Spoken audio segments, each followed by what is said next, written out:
Hello, magandang araw po sa lahat. Mayroon lang sana akong i-share, ibabahagi sa ating mga kababayan, mga OFW, na sana maging aware kayo. Mayroon akong trinay na uh, applyan ng OFW loan, which is itong Ascens Credit and Finance Corporation, which is nakabase sila doon sa nakalagay dito sa address, Sikam Floor, Corner Summerloop, Cebu City, Cebu City, Philippines. Doon yung opisina nila. Ngayon, mayroon akong nakachat itong finance assistance nila, itong si Kathleen Grace Giniti Sagon. Ngayon, nag-inquire ako sa kanya kung ano yung mga requirements. Ayun, sabi niya yung mga requirements daw, IDs, yung mga normal na kailangan ng leading company IDs, passport, saka yung ano ko dito, yung ikama number ko dito, kaya hiningi din nila. So, madaling salita, nag-apply po ako. Ngayon, mayroon akong pinildapan na kailangan, mayroon silang isinin sa akin na kailangan ko mag-login, mag-registered. So, nag-registered ako. Ngayon, after ko mag-registered, pinagantay ako ng mga ilang minutes. Din after, lumabas na yung ano ko, yung result na approve yung loan ko na 200k. Kasi 200k yung in-applyan ko, which is ang minimum nila is 200k to 2 million. So ang in-apply ko is 200k. Ngayon, ang sabi sa akin, kailangan daw bago nila i-release sa akin yung loan ko na 200k, kailangan ko mag-deposit muna ng 20,000 for showability. Yun ang sinabi nito ni Kathleen Grace Giniti Sagon. Kailangan ko raw muna mag-deposito ng 20k for showability. Pero yung 20k na yun, since pag na-release na yung 200k ko, magiging bali refundable siya. Pag na-release na yung 200k ko, which is coming from loan, i-add nila yung 20k na ibinigay ko for showing ability, magiging 220,000.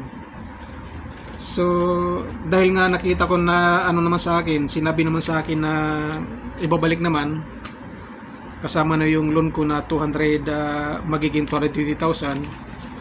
So, nagawan ko ng paraan. This is nagpadala po ako, nag-send po ako, sinin sa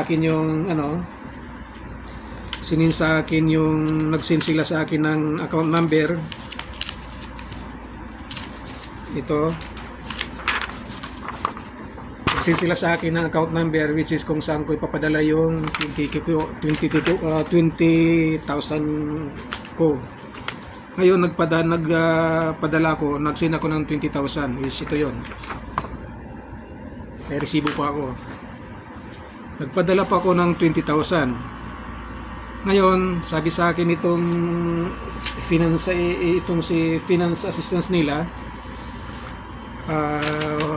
nung makapagpadala na ako, kinonfirm ko na, pinadala ko na sa kanila yung resibo to form na nakapag-deposito na ako. Pinagantay ako ng mga 5 minutes ata. After 5 minutes, yun nga, na-confirm nila na pumasok na yung 20,000 ko. Ngayon, kasi sabi sa akin, once na nakapagpadala daw ko ng 20,000k, within 5 to 10 minutes, ma-approve na yung may dideposito nila yung loan ko, kasama na yung 20,000 doon sa account sa bangko ko, sa account na binigay ko. So nagantay ako ng 5 to 10 minutes. After 5 minutes, after 5 minutes, naka-receive ako ng message. Ito yun. Naka-receive ako ng message na unable to send. unable to send daw yung loan ko sa bangko ko dahil may problema daw ko sa ID number na ibinigay ko doon sa registration form na pinilapan ko doon sa website nila. Ang ano doon, ang issue kung bakit na-reject yung ang issue doon kung bakit hindi na-send yung yung loan ko sa bangko ko dahil nga daw kulang yung information, kulang yung ID number na ibinigay ko doon sa kanila. Kaya na-hold yung loan ko. Sabi ko, bakit, anong problema? Sabi sa akin, yung ID number daw na ibinigay ko is hindi nagkatugma doon sa ID number na yung ID na ibinigay ko sa kanila. Kasi pinadala ko sa kanila nung sabihin nila na yung ID number daw na inilagay ko doon sa registration form at saka yung ID card ko mismo na kinunan ko ng picture kasi pinadala ko sa kanila ay hindi raw nagkatugma yung ID number na nasa sa card ko at saka yung ID number na ilagay ko doon sa registration form. So pinadala yung daw ang naging yun daw ang naging purpose. Yun daw ang naging dahilan kung bakit na-reject itong application ko. Yun daw ang dahilan kung bakit hindi nila na-send yung na-process yung loan ko, hindi na-ipasok sa bangko ko.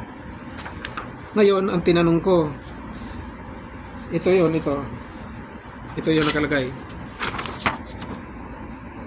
Which is nakalagay dito, inano yung pangalan ko. The IT department manager replied that due to the incorrect information, sabi dito, to ensure the safety of your funds, your account is temporarily locked by the ALS system. You need to unlock the ALS system account, so you need to pay to reactivate fee and reset the system. The finance department requires the client to confirm 60,000 pesos. Kailangan ko magpadala ng 16 pesos to reactivate reactivate sa ID number na pinadala ko dahil nga nagkaroon daw ng isang digit na kulang. To unfreeze dahil daw yung 230,000 ko na unfreeze nila dahil daw yung account ko naka-hold. Sabi dito, the account uncorrect the client information and withdraw. Pero yung 60,000 daw including sa previous na pinadala kong 20,000 which is 80,000 plus yung 200,000 ang ipapasok daw nila sa account ko which is 280,000 na pag nagpadala ako ng another 60,000. So hindi na ako pumayag. Sabi ko napakalaki naman kako kung magpapadala pa ako ng 60,000 just to activate lang sa ID number ko which is kulang daw ng isang digits dahil nga yung ID picture ko na ipinadala sa kanila at saka yung ID number na inilagay ko no sa registration form is hindi raw nagkatugma, kulang daw ng isa. Ngayon hindi nila alam na before ko i-send yung before ko i-click yung after ko mag-fill up para sigurado ako bago ko i-click kinunan ko muna ng in-screenshot ko muna which is ito yun. Ni-screenshot ko muna bago ko i-send sa kanila. Ngayon ang lumabas sa actual na nila doon sa website nila, ito na yung colorful na, may kulay na. Ito yung naka-register na doon sa website which is the account ko. Ito yung nakalagay doon sa account ko sa website na nila. Ito na yung original nakalagay sa account ko. Pero kung titingnan mo dito, yung ID number ko dito, kulang nga ng isa. Ito, kulang ng isa, kulang ng number 1. Pero dito sa in-screenshot ko, bago ko isin sa kanila, is kompleto. Kompleto yan, yung ID number ko. Kompleto yun yung ID number ko. Sabi ko, hindi ako pwedeng magkamali. Dahil yung ID number na ginagamit ko dito namin sa Saudi, isa lang. Kabisado ko yung ID number ko. Bakit ako nagkulang ng isa? Isabi sa akin, kasalanan ko na raw yun dahil ako nagkamali. Pero nung sabihin ko, hindi mo ko pwede sabihin na nagkamali. Sigurado ko ako na dinaya nyo yung ID number na inilagay ko doon sa personal information ko. Dahil bago ko i-click yung identification yung personal information ko doon sa pinildapan ko sa login, is kinunan ko muna ng screenshot. Ipinadala ko ito at saka doon para makita nila na iba talaga. Ngayon, sabi sa akin, anong sabihin ko, ika-cancel ko na lang ako dahil nanadaya ako kayo. Ngayon, sabi sa akin, kahit ko raw i-cancel yung application ko for OFW loan, kailangan ko pa raw bayaran yung 200,000. Sabi ko, ay hindi pwede, sabi ko. Bakit ko babayaran yung isang loan na hindi ko naman nakuha? Sabi ko sa kanya. Tinakot pa ako. Lahat daw na information ko nasa website nila. Pwede daw nila ako i-demanda. Harap daw ako sa court. Sabi ko, sige, lahat ng court ako harapin ko kayo, i-demandan nyo ako. Ito bilang aware sa mga kababayan ko OFW.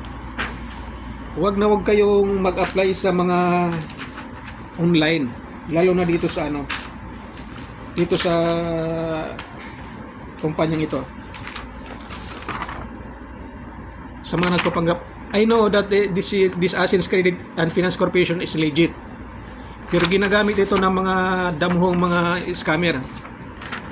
Gumagamit sila ng mga peking ID para makapang-scam ng tao. Yun ang galing kasi ng mga ang galing ng mga salita nila. Kaya kapanipaniwala kasi ang galing kasi ng platform magaling yung yung magaling ang magaling yung mga talaga scammers. Ito andito na yung mga inilagay pinadala sa akin yung mga monthly.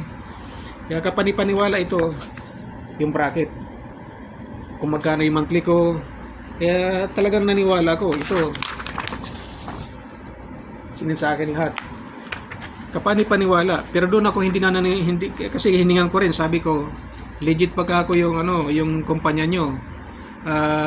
Naka-registered pagka ako yan sa DTI, which is tiningnan ko muna sa website sa kung naka-registered sa DTI itong Ascens Credit and Finance Corporation, naka-legit ito. Pero ang hindi legit, yung mga tao na ginagamit yung social media para makapanloko sa tao. Maging aware ito sa mga kapwa ko OFW. Huwag na huwag kayong mag-apply dito sa mga online. Kung gusto nyo mag-loan, kung gusto nyo mag-loan, personal nyo puntahan yung talagang opisina nila. Kasi ako nabiktima yung 200k ko. Sana maging aware sa mga kapwa ko OFW dahil maraming mga lumalabas sa mga social media na mga nag-invite na mag-loan, OFW loan, kung ano pa, etc. Huwag na huwag po kayo maglo-loan sa mga huwag na huwag po kayo mag-apply sa mga leading company sa sa mga social media dahil ang iba diyan karamihan diyan talaga mga bugos, mga scammers. Walang ginawa kasi mga yan kundi kumita ng pera galing sa pinaghirapan ng mga OFW. Kaya ko lang naman trinay ko lang naman actually wala talaga akong trinay ko lang kasi kailangan ko sa kapos kasi ako sa financial. Kaya trinay ko i-grab ko yung offer dito kasi akala ko talagang magandang manalita talagang kapani-paniwala. Actually nahirapan din ako, ginawa ko lang ng paraan para makapagsin ng 200k ng 20k kasi sabi naman i-refund naman yung 20k ko together with my 200k na loan. So, na-encourage na rin ako na makapagpadala. Hindi ko alam na yung kausap ko pala mga bugos pala ng mga scammers. Yun lang, maraming salamat po mga kababayan. Maging aware po sa mga kapwa OFW. Ito. Wag na wag po kayo maglo-loan dito, mag-apply ng loan dito sa na ito. Itong kumpanya to legit, pero ginagamit ito ng mga scammers. Hanggang dito na lang po. Maraming salamat po sa inyo lahat. God bless.